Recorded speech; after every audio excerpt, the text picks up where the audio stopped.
dan tidak ada kezaliman. Yang ada adalah kemaslahatan kebaikan.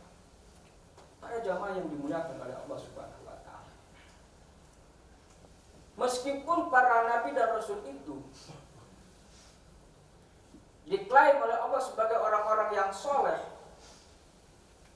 tapi mereka ternyata berdoa, bermunajat kepada Allah agar mereka dijadikan ataupun termasuk golongan orang-orang yang soleh.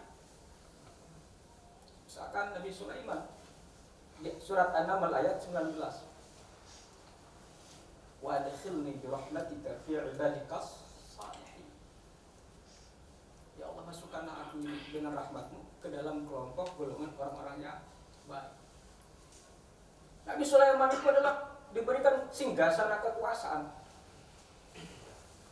Dan kemudian dia bermunajat, ada 3 yang di situ disebutkan 3 hal yang dimunajatkan oleh Nabi Sulaiman. Pertama adalah meminta kepada Allah agar dirinya itu diberikan kekuatan agar dia itu bisa mensyukuri nikmat anugerah yang telah Allah anugerahkan kepada dirinya dan nikmat-nikmat yang sudah diberikan kepada kedua orang tuanya. Masya Allah. Artinya menjadi orang yang bersyukur karena Allah sudah banyak sekali memberikan kebaikan, kenikmatan itu.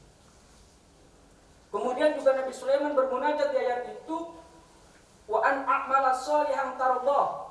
Ya Allah, berilah aku kekuatan untuk bisa mengerjakan amal soleh, amal baik yang Engkau ridhoi. Jadi dalam beramal ini, dalam berbuat ini, dalam berkata ini harus standarnya harus mendapatkan ridho Allah. Dan itu tidak mudah untuk bisa menjalankan syariat ataupun menjalankan kebaikan, menebarkan kebaikan itu tidak mudah. Banyak sekali tantangan godaan yang kemudian melarang diri kita untuk melakukan itu. Makanya kemudian Nabi Sulaiman berdoa, ya Allah, beri aku kekuatan untuk bisa menunaikan amal soleh yang Engkau ridhoi. Artinya para jamaah yang dimuliakan Allah, kita ini lemah manusia ini. Jangan kemudian merasa diri juga paling hebat. Kita ini lemah, gangguan kita di mana-mana. Oleh sebab itu, banyak-banyaklah bermunajat kepada Allah Subhanahu wa taala. Banyak-banyaklah kita berdoa agar kita diberikan kekuatan untuk bisa menjaga ketaatan, kesolehan individu kita dimanapun kita berada. Maka kemudian yang permintaan yang ketiga itulah beliau bermunajat agar dirinya dengan rahmat Allah dimasukkan ke dalam kelompok orang-orang yang baik, orang-orang yang saleh. Apa jaminannya? Orang-orang yang baik, orang-orang yang saleh itu banyak sekali tentunya disebut ke dalam Al-Quran. Di antaranya misalkan dalam Al-Quran surah Al-A'raf, Inna waliyyallah allazi nazzala al-kitab wa huwa yatawalla as-salihin. Dialah Allah. Sesungguhnya waliku adalah dialah Allah. Waliku adalah, penolongku adalah Allah yang telah menurunkan ataupun memberikan wahyu, yaitu Alkitab, Al-Quran. Wa huwa, dan dia Allah yatawalla, menjaga, melindungi, meraksa orang-orang yang baik, orang-orang yang saleh.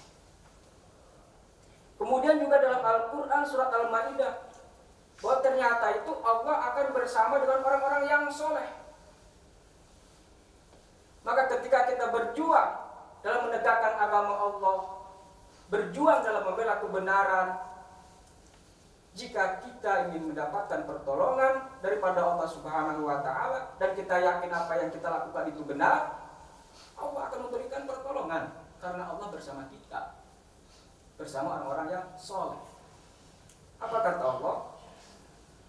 Wa qalallahu inni ma'akum. Allah berfirman, sesungguhnya aku ini, kata Allah, ma'akum, bersama kalian. Kalau Allah sudah bersama dengan kita, apa?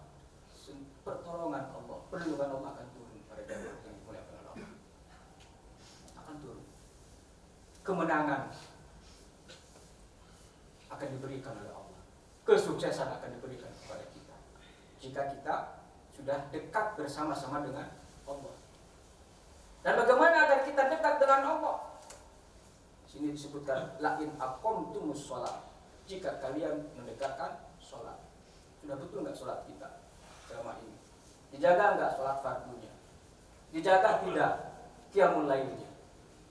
Kalau kita mampu menjaga sholat kita, berarti kita dekat Nabi sallallahu alaihi wasallam pernah bersabda, "Alaikum qiyamil lail fa innahu da'bus shalihin."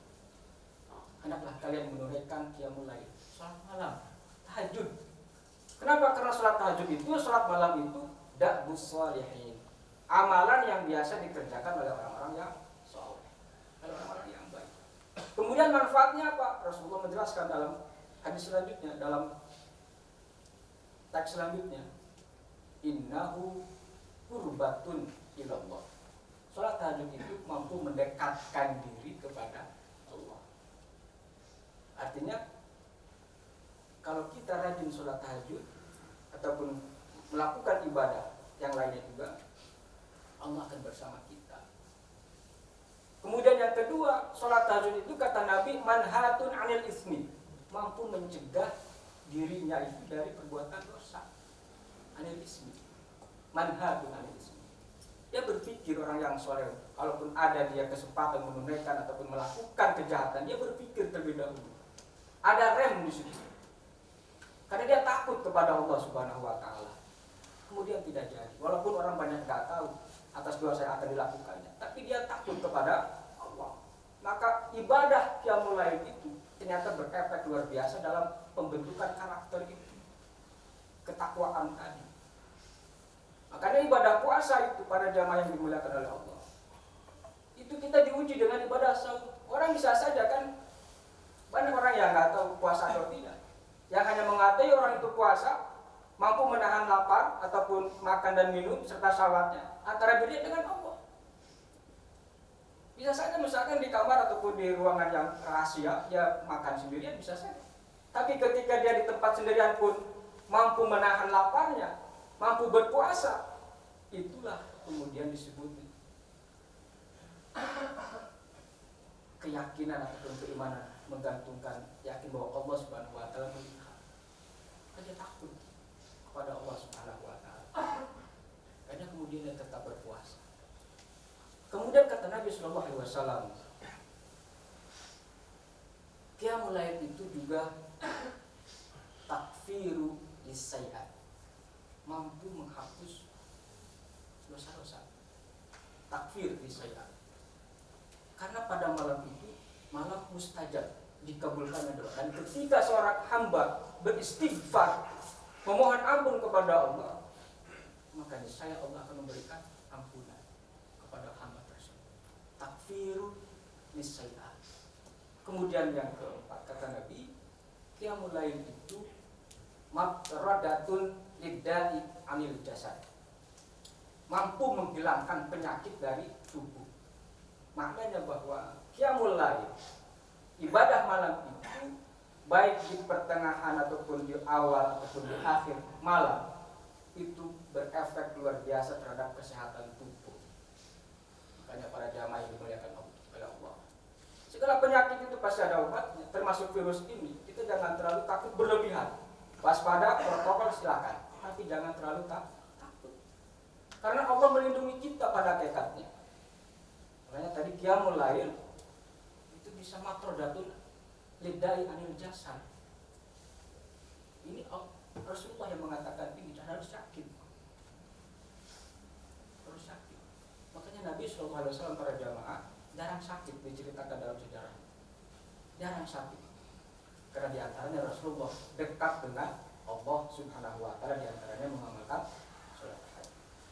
Para jamaah yang dimuliakan oleh Allah Subhanahu wa taala, bulan Ramadan merupakan bulan penyegaran untuk meningkatkan kualitas iman dan ketakwaan kita kepada Allah Subhanahu wa taala. Kita tidak tahu apakah tahun yang akan datang akan mengalaminya lagi atau tidak.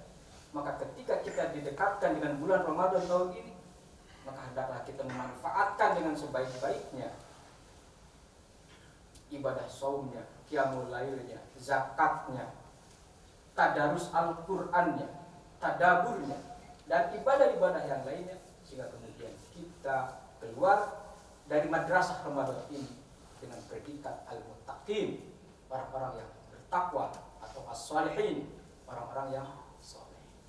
Barakallahu li wa lakum wa nafa'ani wa iyyakum bima fihi min al-ayati wa dzikril hakim wa taqabbal minna wa minkum tilawatahu innahu samii'un 'aliim.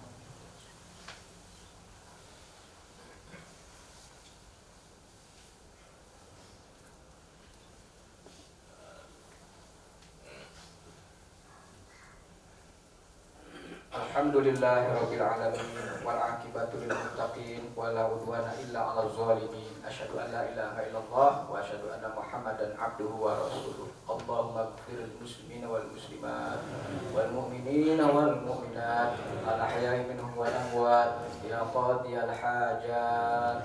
Allahumma rabbana hab lana min azwajina wa dhurriyyatina qurrata a'yun